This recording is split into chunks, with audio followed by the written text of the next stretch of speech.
Fala pessoal, sejam bem-vindos a mais um vídeo aqui no canal. Hoje eu vou conversar com todos vocês sobre as estratégias para melhorar a sua interpretação de textos diversos. Pois é, a leitura e a boa compreensão dos textos, olha, sempre foram exigências não só para as aulas de língua portuguesa, né? Engana-se quem pensa sobre isso, mas é um benefício para a nossa vida como um todo, é ou não é? Além do mais, olha só, todo o contexto aí da pandemia que nós estamos atravessando, né, vem exigindo de todos nós, né, vem exigindo demais do nosso poder de leitura e interpretação. Olha, por exemplo, aí, as aulas e as avaliações em EAD, as postagens que a gente vê aí nas redes sociais, os jornais eletrônicos, as mensagens por aplicativos diversos, né? E muitos outros recursos eletrônicos de comunicação, todos eles aí são ferramentas muito importantes para a nossa vida moderna. Bem, sabendo disso, vamos para o vídeo de hoje aí para a gente poder discutir alguns aspectos muito importantes sobre a leitura. Bora lá para o vídeo?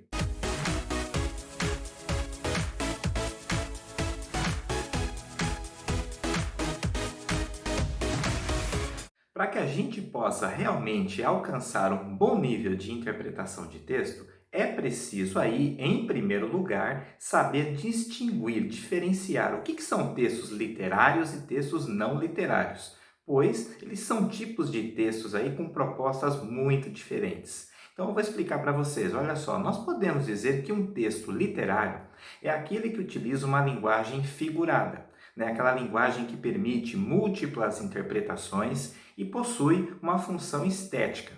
O texto literário sempre vai recorrer à função poética, né, à função emotiva da linguagem, visando criar uma expressividade, né, despertar sentimentos e emoções no leitor. Exemplos aí de textos literários para vocês, olha só. Os poemas, os contos, os romances, as novelas, as letras de música, né? E todas aquelas produções que visam despertar os sentimentos nas pessoas. Agora, já os textos que são chamados de não literários são aqueles que possuem uma linguagem mais objetiva, uma linguagem que não permite dupla interpretação. Ele tem que ser objetivo e eles têm a função de informar, esclarecer ou explicar algo, ou então até de argumentar de modo racional sobre uma questão polêmica. Por exemplo, esses textos não literários, né? A gente tem aí como exemplo jornais, os artigos científicos, apostilas, livros didáticos, também dicionários, manual de instrução. Em resumo, nós podemos aí concluir então que os textos literários são muito subjetivos, pois eles trabalham com as emoções. E aqueles não literários são textos objetivos, porque eles são escritos com base na razão. Bom, agora que eu já distingui essas duas categorias para vocês aí que são de suma importância, vamos então às estratégias de leitura e interpretação.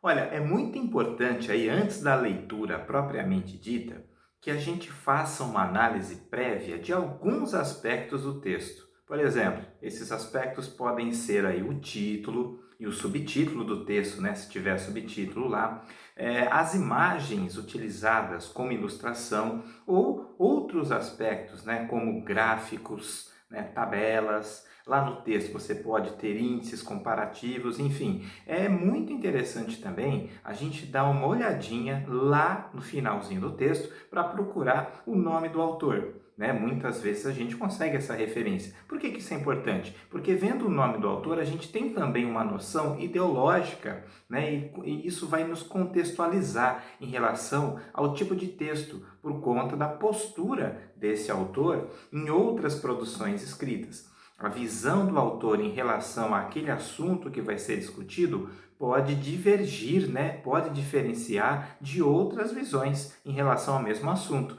Aqui é importante que a gente perceba, no caso, né, de uma prova de vestibular ou no caso de uma prova de concurso público, as questões de interpretação, porque essas questões serão discutidas muitas vezes conforme a visão do autor e não conforme a visão sua em relação ao assunto. Muitas pessoas erram questões nas provas por conta disso. Às vezes não presta muita atenção lá na pergunta, né? De acordo com a visão do autor sobre o tema, e aí a gente até acaba colocando a nossa visão sobre, confundimos as coisas e acabamos aí errando as questões. Prestar atenção no autor e a posição filosófica, ideológica e conceitual dele é muito importante nesse caso.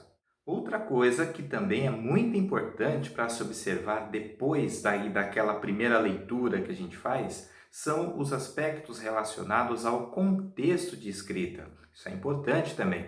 É sempre bom a gente verificar em que contexto esse texto foi escrito, à luz de quais acontecimentos esse texto aí foi produzido. E, além disso, né, a análise do gênero textual. Análise do gênero textual, olha só, também pode ajudar muito a gente a desvendar algumas coisas sobre a leitura. E quando você vê esse texto, quando você estiver lendo, pergunte-se sempre, né? Pergunta para você mesmo, por que o autor utilizou esse gênero para dar o seu recado? E o que esse gênero pode revelar sobre o assunto que está sendo discutido?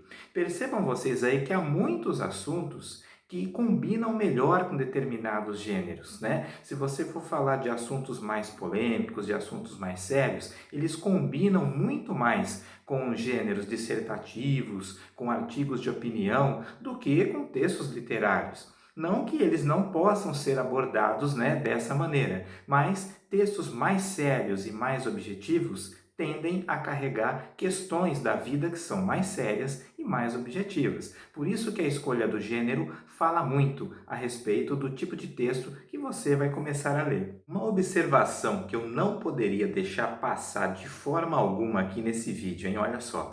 Tem uma coisa que é muito importante para a nossa leitura, que é o reconhecimento das características das abordagens semânticas. Eita, nós, o que é isso, né? Bom, isso o que seria? Eu vou explicar para vocês. Isso significa reconhecer se o texto é de base científica, se aquele texto que você está lendo é de base filosófica ou sociológica, crítica, didática, etc. E qual que é a importância disso, né? Você deve estar se perguntando. E eu digo a vocês, dependendo do tipo da abordagem semântica, um mesmo assunto pode ser aí observado sobre vários aspectos. Querem ver só? Se nós, por exemplo, né, formos escolher aí o amor como um tema, né, de uma discussão, eu posso falar aí sobre o amor de várias maneiras, né? Mil coisas sobre ele eu posso dizer, dependendo aí da abordagem semântica que eu escolher. Por exemplo, se eu pegar uma abordagem científica sobre o amor, a neurociência, né, explica o amor de uma maneira muito química. A neurociência então descobriu, né, que quando se ama, o corpo libera diferentes substâncias. Isso a gente aprende, né? As substâncias que são liberadas aí são a dopamina, né, a serotonina, a ocitocina, né? E toda essa liberação vai provocar na gente uma série de reações. Agora, se eu for falar com base filosófica, né, a filosofia tem uma série de definições para o amor. De acordo com cada pensador, ele significa uma coisa. Por exemplo, segundo Aristóteles, o amor está ligado à ideia de alegria, né? Amar alguém, para Aristóteles, significa dividir com alguém todos os momentos bons e aquilo vai te proporcionar um prazer. Agora, se eu pegar uma base religiosa, né, segundo as religiões cristãs, o amor é o sentimento maior que a gente pode demonstrar para com a outra pessoa. O amor é a base, né, dos relacionamentos. A Bíblia também fala que o amor, né, também significa a vinda de Cristo, é a base também do Novo Testamento. Vejam só vocês então, né, como é importante para a nossa interpretação do texto, o reconhecimento da base semântica na qual o texto é abordado. Porque muitas vezes aquele assunto, dependendo da base semântica dele, ele pode correr para várias visões diferentes. Então, a base semântica, além, né, do seu autor, isso contribui muito para que a gente possa compreender aquela linha de pensamento. Falando aqui agora, né, da parte estrutural, uma boa estratégia, né, de interpretação de texto é a realização de uma paráfrase daquele texto. Paráfrase nada mais é do que a reescrita do texto ou a reescrita de trechos dele com outras palavras, porém traduzindo aí as mesmas ideias, a fim de torná-lo mais fácil de ser compreendido. Olha, essa estratégia pode ser por parágrafos ou você pode fazer de uma vez só, com o texto todo, né? Depende do tamanho dele ou então depende da sua proposta de trabalho. Ler e reescrever o texto aí com as próprias palavras ajuda muito na compreensão. Outra coisa que você pode fazer também é destacar trechos aí do texto que são importantes na sua visão, com aquele famoso marca-texto.